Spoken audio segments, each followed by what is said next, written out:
j'écris des romans dramatiques qui se passent dans des pays étrangers, avec des résurgences souvent d'aventures rocambolesques. Celui-ci, c'est mon 3e roman, Lune noire à l'Alhambra. Il se passe pas dans la région, mais à Paris. Il se passe aussi dans la Sierra Nevada et à Grenade.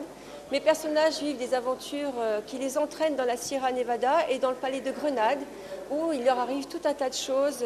J'ai aussi mélangé les souffles du vent, les lumières des moucharabia qui passent sur la pierre pour donner plus de consistance à la magie du lieu et pour que les personnages imaginent des choses qui n'existent pas forcément.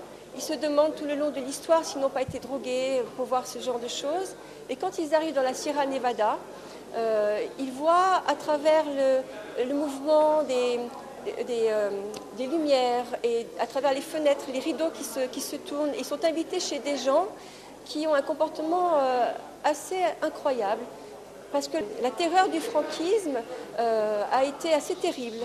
Ce qui fait que les gens, les habitants de la Sierra sont très marqués encore par le franquisme.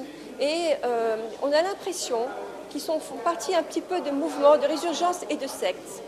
Et ces mouvements vont entraîner, lors de la Lune noire à l'Alhambra, mes personnages dans des aventures assez tragiques, où ils croiront sans doute être le jeu d'une magie noire. Ils vont se retrouver à Paris ensuite, et certains donc ne reviendront pas. Lune noire à l'Alhambra est mon 3e roman.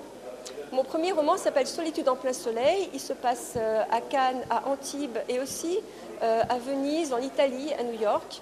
Mon second roman, qui va paraître aussi aux Presses du Midi, s'appelle Les Lumières de Dingle. C'est un roman qui se passe en Irlande et en Écosse. Et mon 3e roman s'appelle Lune noire à l'Alhambra, qui se passe à Paris, à Grenade et dans la Sierra Nevada. Dans chacun de mes romans, il y a une part romancée, avec bien sûr des personnages qui se rencontrent, qui vivent des choses ensemble, qui sont amenés souvent à faire des voyages ensemble. Et j'ai voulu parler de la magie de certains mouvements qui entraînent les personnages dans des situations assez rocambolesques et extraordinaires. Voilà. Dans le premier roman, en fait, je parle qui se passe dans les années 1980. Je parle aussi du problème de l'homosexualité à travers un ténor qui est très amoureux d'un de ses amis d'enfance. Et il y a aussi, donc, à travers les voyages, des résurgences de sectes. Mes enfants petits qui m'ont dit « Maman, dans ton prochain livre, on aimerait bien qu'il y ait une skate grenouille, ça serait très bien ». Donc, mon premier livre que j'ai écrit et illustré moi-même s'appelle Géraldine et le roi Gustave sauvent le dragon. Avec ce livre, que j'avais d'abord fait des illustrations. En 3 mois, les choses sont allées très vite. J'ai travaillé avec le conservatoire, les directeurs d'école. J'ai eu des séances de dédicaces avec la mairie de la ville où j'habitais à l'époque. Maintenant, je vais continuer. J'ai dédicacé beaucoup de livres. J'avais toujours peur que les gens me disent dans la rue « Oh, c'est pas bien » et tout. Et en fait, j'ai eu que des bons compliments. Je fais les illustrations et les contes. Et dans mon second conte pour enfants, j'ai décidé que la fée et la sorcière s'exprimeraient en vers, avec les expressions que les enfants de 5, 6, 7 ans et 8 ans aiment beaucoup, qui les font rire. Ils marchaient dans la brume, les cavaliers de nulle part, à l'heure où les étoiles s'allument dans les forêts de Navarre, sous la fine clarté bleue de cette fin décembre 1302.